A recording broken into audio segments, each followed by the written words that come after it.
I draw a parallel between using a Ouija board, asking whoever's there to respond, is rather like living in a city with a notice on the front door, everybody welcome, anybody welcome. Sooner or later somebody will come in and do damage. One thing I found from doing Ouija boards before, that it doesn't answer anything unless you ask the question, so you have to be very thorough and make sure you've asked everything you need to ask. It wouldn't necessarily then go on and tell you what he did, where he lived. You'd actually have to ask the question, so it's quite easy to miss things out. So the next question we asked was, how long had he been dead? And in a process of actually spelling out letter for letter, it said 150 years. Watford is an old market town that lies a few miles to the northwest of London. It's a town that goes back a long way. St Mary's Church, for example, dates from the middle of the 13th century. Today it's a typical crowded, busy suburban centre with lots going on. Our story comes from a part of the town where the old and the new come together. The ancient church, a row of old Georgian houses, and a bustling modern shopping centre. In one of the shops, which is used as a studio, some of the staff began to notice some strange things going on. Nothing particularly frightening or alarming, but disturbing and nervous-making, mainly because they kept happening, and they couldn't be explained in any rational way. The staff were very edgy. They sort of walk around in twos and they're saying all these little stories about things that go bump in the night, and I thought someone was trying to wind me up. I'd heard little things, so I didn't really think much was going on because I hadn't seen visual proof of what's happening. It started pretty weird. The camera would sort of turn itself on and turn itself off, lights would go on and off, and I really thought there was somebody in the studio who was doing it to wind up everybody else. There was a lot of talk about the atmosphere within. There'd been lots of things happening, pictures flying off the wall. Nobody liked to be in the studio on their own, you know, after hours, because it was such a frightening atmosphere. So they tended to all kind of scoot off together at the end of the day. They were scared. The people were scared in there, yeah. Well, what would happen is we would lock up the studio at the end of the night. On the wall of the studio there were a series of portraits, because by the nature of the business we had lots of families and lots of groups of children in to be photographed. So what we would do is take a whole variety of shots, and then on the wall those would be reproduced as a series of portraits. So we'd have things like mum and dad, a family picture and two children picture, all from the same family, up on the wall. What would happen is we'd leave the studio, lock up and go, and we'd arrive in the morning and find that maybe the mother's portrait would be substituted or switched with a mother from another group, or we'd generally come in and find that the items in the particular groups have moved around. The camera's actually set up onto a computer system, so it'll tell us when the film is finished, when the supply film has run out, how many exposures we've got left on the tape, how full the camera is really. And it would say, oh, 2 exposures left, when I know there's a brand new film in the camera. So you'd have to stop and change the film, and then you do like a family sitting, normally about 7 or 8 photographs, and then it would tell you the film was empty, so you'd have to change it again. And after about the 3rd go, just got fed up of it, so you just have to reset the camera and sort of carry on going. But in the middle of sittings, you'll turn around and say, oh, hang on a minute, folks, I've just got to change the film, and it's like, oh, it gets frustrating. Eventually, because these happenings seemed to be increasing, 3 or 4 people decided to hold a Ouija board session. It was all very light-hearted and inconsequential, more curiosity than anything else. But they wondered if they could learn something about what was causing the disturbances. The Ouija board is a very old device. The ancient Egyptians used them to contact dead spirits. More recently, in Victorian times, they became immensely fashionable across Europe and America. All kinds of prominent people in society took part in Ouija board sessions. Today, it's become something of a party game. But there are many people who would claim to have had some kind of unexplained experience as a result of using them. We set the Ouija board up, and within a few moments the glass was flying across the board. About 10 o'clock that evening I decided to go home. I got in my car and I looked in the rearview mirror. There was an old lady sitting on the back seat. Very clear enough for me to describe her. When I turned around, she disappeared. I didn't think a great deal more of it until the following week when we did the Ouija board again, but this time I asked the Ouija board who it was in the back of my car. The board and the glass very clearly spelt out the name BEA. It then went on to say that this was my great-grandmother and she was in the back of the car with me all the time. Well, I don't know the name of my great-grandmother, so I then, the following day, called my grandmother and asked her the name of my great-grandparents. She told me that her mother's name was Beatrice and that she was always known as B. This was kind of nice because it was the feeling that it was all true, that there was really something to it, that it couldn't have just been made up by the girls or something. The following week we did the Ouija board again, and I got in the car about 10 o'clock, looked in my rearview mirror, and there she was again, just as clear as the time before. A short while later I was just approaching my home, and a very good friend of mine lived on the left-hand side of some traffic lights where I pulled up. I hooted, he came to the window, and he waved. He went away, he came back again within a few seconds, and seemed to inspect the car a little more closely, waved, and went away again. And I went home. I thought no more of it until the following morning, when he phoned me and asked me who was sitting in the back of my car. When I asked him why did he ask that, he said, well, did you not see me return to the window? Because I knew you must have been on your way home, therefore why would there be somebody sitting in the back of the car? But whoever it was waving at me. But for all its apparent casualness, those in the know about these things, particularly psychic mediums and parapsychologists, who spend a great deal of time dealing with the after effects of psychic events, constantly warn against the potential dangers. Dabbling in the paranormal, in this or indeed any other way, it can, they argue, have all kinds of unexplained and unwanted results. We find often when people have been to fortune tellers or astrologers or dabbled with the Ouija boards or tarot cards, that often what happens, the information to begin with is very good and interesting and factual. They actually find that the information that's passed is accurate. So after a while they begin to trust the source of this information. And then suddenly it seems to change tack and begins to feed them inaccurate stuff, sometimes absolute lies, sometimes threatening them with death or with very serious accidents, sometimes throwing doubt on other previously trustworthy relationships. You know, one case, a brother, two brothers and the wife of one of them played the Ouija board, and it gave them a lot of information which was accurate. And suddenly one day it said, your brother is having an affair with your wife. And they were all stunned by this. And luckily, the husband knew there was no chance of this happening. And they took the board out of the house and burnt it immediately. The assumption behind this kind of warning, and clearly supported by the experience of people like Tom Willis, would seem to be that there are spirits or entities or whatever involved in some kind of parallel existence. And if a channel of communication is opened up, they will make their presence felt. The trouble with using Ouija boards as a means of satisfying curiosity, which young people often do, is that they go into it unprotected. And I draw a parallel between using a Ouija board, asking whoever's there to respond, is rather like living in a city with a notice on the front door, everybody welcome, anybody welcome.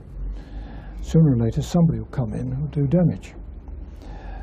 And there are plenty of spirits of a fairly lowly sort who are plain mischievous, who are able to mimic and pretend that they are much better souls than they really are, until they get you trapped in following their silly instructions. And by that time they've established such a rapport with you, or you with them, that you can't let go of them, they can't let go of you and won't let go of you, and they can make your life a misery. I was always fascinated by the experience of an American editor who began playing around with an Ouija board until he found, to his dismay, that one of these damn spirits had got inside his head and was permanently talking. He said it was the spirit of a Nantucket sea captain who seemed to be envious of the fact that he was alive and the Nantucket sea captain was dead. Well, he said some friend of his who knew about these things got him to go along, did something or other which is not described. He had to write with his hand. Something took him over, and his hand wrote, "Each of us has a spirit while alive. Do not mess about with the spirits of the dead." And he says, as this happened, he suddenly felt the spirit being pushed out through the top of his head. And he said, as it seemed to pop out of the top of his head like a cork, he felt incredible relief, as you can imagine. And in that moment, he said he could have told you anything about the future. In Watford, no one, it seems, had any fears about setting up the Ouija board session, although it's noteworthy that no one has wanted to repeat it since, and no one had any particular expectations. When they described it later on, much of what emerged seems to have been pure gobbledygook. But to their complete astonishment, they did seem to get some coherent information about a particular individual, a former schoolteacher, a name, where he lived, how he died, and when. The first question we asked was who was haunting the studio, and it came up with the name of Keith Cook. So the next question we asked was how long had he been dead? And in a process of actually spelling out letter for letter, it said 150 years. And we found out then that he taught at the free school. The next question we asked was why he was haunting the studio. And again, the glass moved with our fingers and spelt out, letter by letter, he wanted to be near the children. We asked him why he wanted to be near the children, and his answer to that was that he had been involved in a fire when he worked at the school. And several of the children had perished in the fire, and he had actually lost his own life by going back in to save the kids. We were told by Keith Cook that he was a middle-aged man, and he had died during his middle age.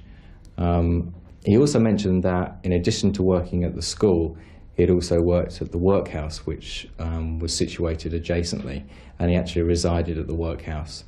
Apparently, this was quite a common thing, and people who taught in one often taught in the other. It seems inconceivable that any of this information could have been in the heads of the people who took part in this session. None of it meant very much to them at the time. Indeed, none of them did anything about it. But it raised the most fundamental question. Did any of this extraordinary detail check out in the historical records? Nobody who attended the Ouija board session in Watford had any intention of following up the information they seemed to have gained from it. If anything, the strange, unexplained activity at the studio increased. Almost directly after finishing the Ouija board, for the few days after, and then the weeks after that, the disturbances started to get more and more severe. We thought probably at the beginning that it had been because we knew a bit more about what had been going on, and maybe we'd just become slightly more sensitive to the atmosphere that was obviously building up in the place. Things got pretty hairy then. It sort of happened so there was more frequency to when the events were happening. There was the backgrounds would still be changing around, things would still be moving, and you'd say, "Oh, shut up, George," and half an hour wasn't long enough. He'd be back in 10 minutes doing something else. So I think he was really trying to get somebody's attention, but there was nobody around who could really talk to him and find out what was going on or why he was still around. It was a very cold atmosphere. It felt almost dark, like something was kind of surrounding you. It was that heavy. You know, all the hairs on the back of my neck stood up. It was almost like you were being watched and covered. It's hard to explain. Very heavy, a very heavy presence. But the story tugged away at Ian's curiosity. There seemed to be so much detail. Could it be possible that Keith Cook, schoolmaster, had existed? But where to begin the search?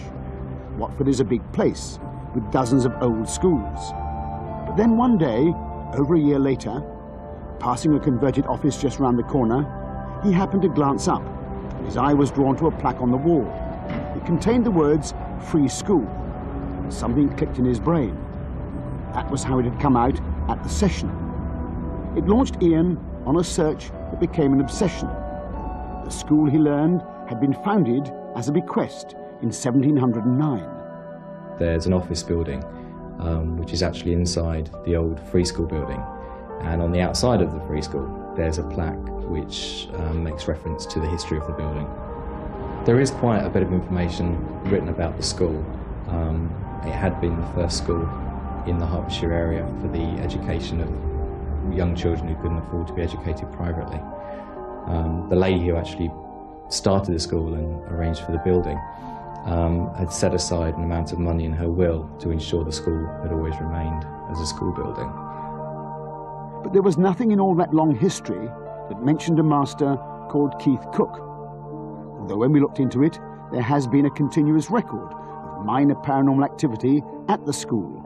Myself personally, in the 10 years that I've worked for there, there's been a couple of times when I felt extremely uncomfortable, but you know, you sort of hear the things about ghosts and that, and you think, oh no, no, no, you're being silly. But there was one occasion, and it was during the day. It wasn't one of the late evenings that sometimes I work on my own. It was actually during a Saturday afternoon. On the ground floor I went through, and I was working quite happily, and I went to go up the stairs. And I felt sort of buzzing around my ear, and I thought maybe I had a wasp in my hair. And I sort of brushing my hair and realised that it wasn't that time of the year. And sort of all of a sudden there was this coldness around me, and I don't quite know what it was. I can't explain it, but all I knew is that Saturday afternoon I had to get out of that building, so I did no more than set the alarm and go very, very quickly.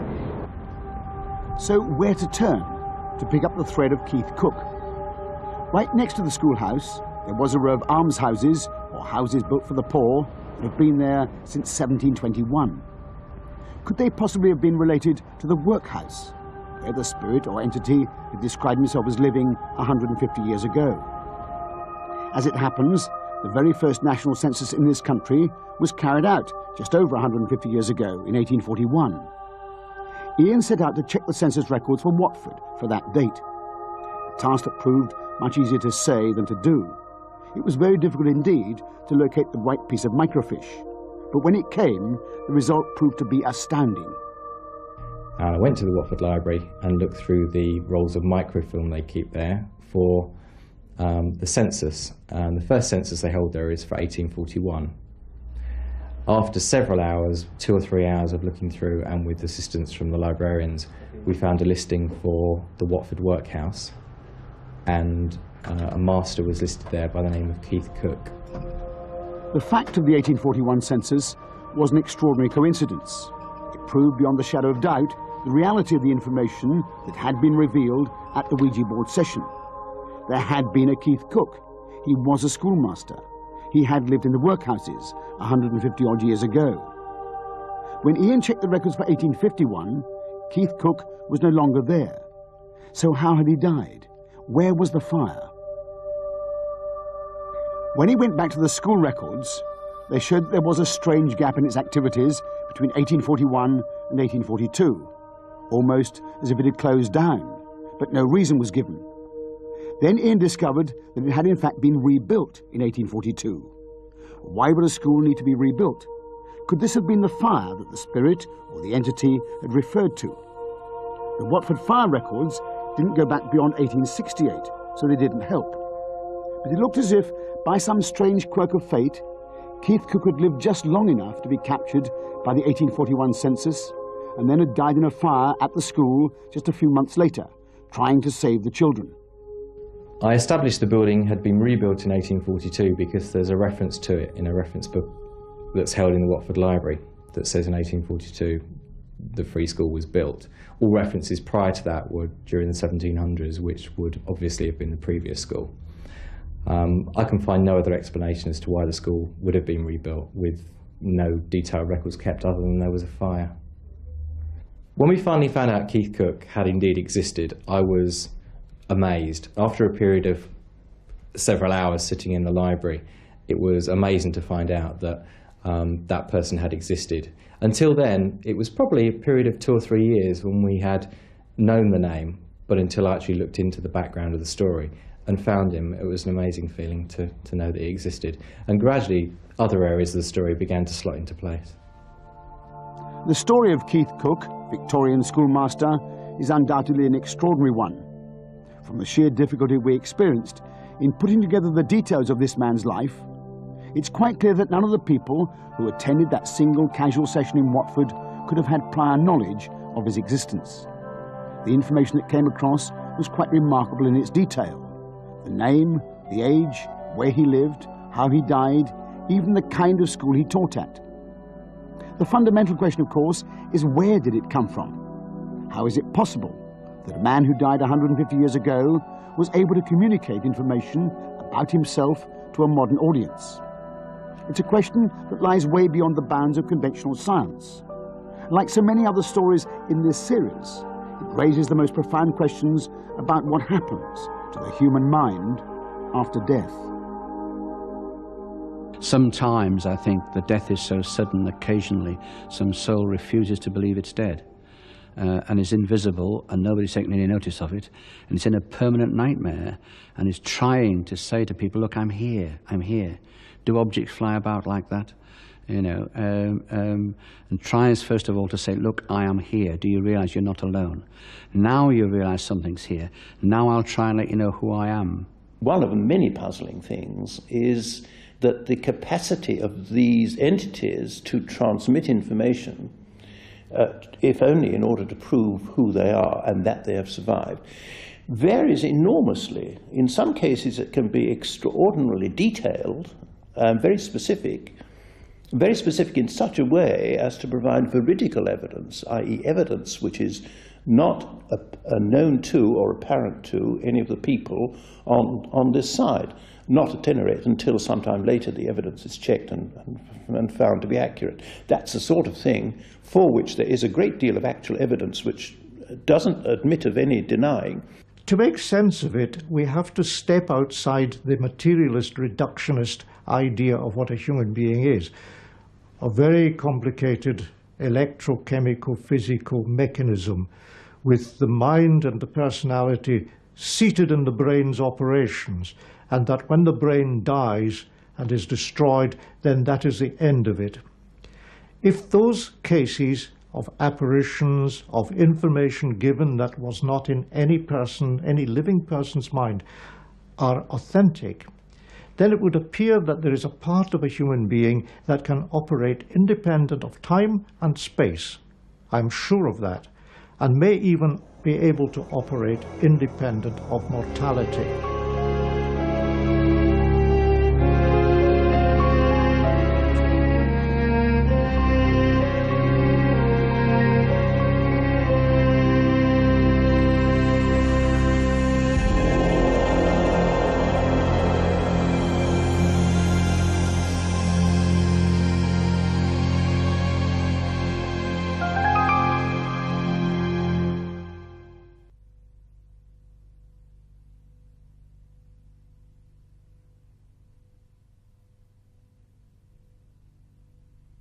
That lies a few miles to the northwest of London.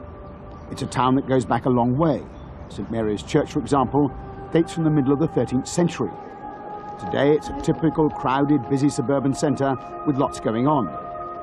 Our story comes from a part of the town where the old and the new come together. The ancient church, a row of old Georgian houses, and a bustling modern shopping centre. In one of the shops, which is used as a studio, some of the staff began to notice some strange things going on. Nothing particularly frightening or alarming, but disturbing and nervous-making, mainly because they kept happening, and they couldn't be explained in any rational way. The staff were very edgy. They sort of walk around in twos and they're saying all these little stories about things that go bump in the night, and I thought someone was trying to wind me up. I'd heard little things, so I didn't really think much was going on, because I hadn't seen visual proof of what's happening. It started pretty weird. The camera would sort of turn itself on and turn itself off, lights would go on and off, and I really thought there was somebody in the studio who was doing it to wind up everybody else. There was a lot of talk about the atmosphere within. There'd been lots of things happening, pictures flying off the wall. Nobody liked to be in the studio on their own, you know, after hours, because it was such a frightening atmosphere. So they tended to all kind of scoot off together at the end of the day. They were scared. The people were scared in there, yeah. Well, what would happen is we would lock up the studio at the end of the night. On the wall of the studio there were a series of portraits, because by the nature of the business we had lots of families and lots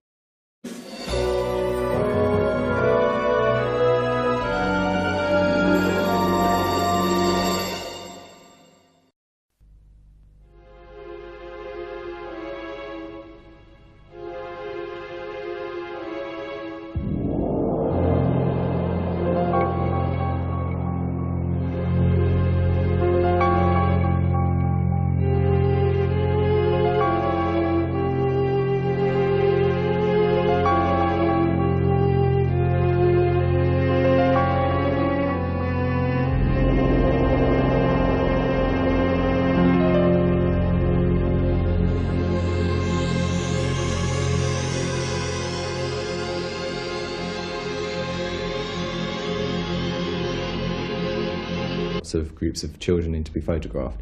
So what we would do is take a whole variety of shots, and then on the wall those would be reproduced as a series of portraits. So we'd have things like mum and dad, a family picture and two children picture, all from the same family, up on the wall.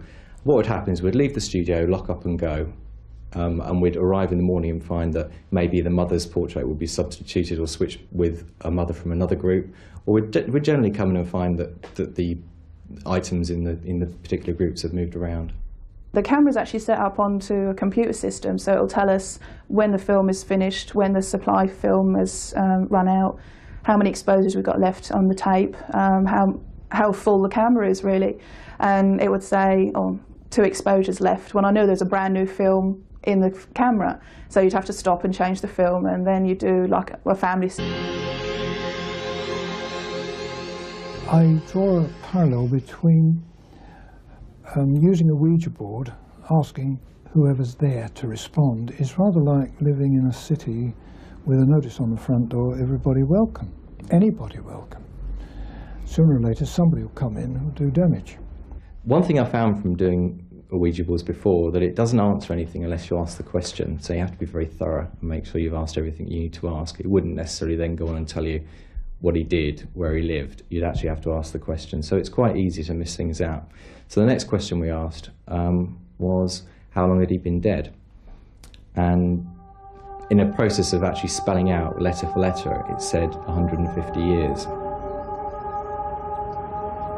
Watford is an old market town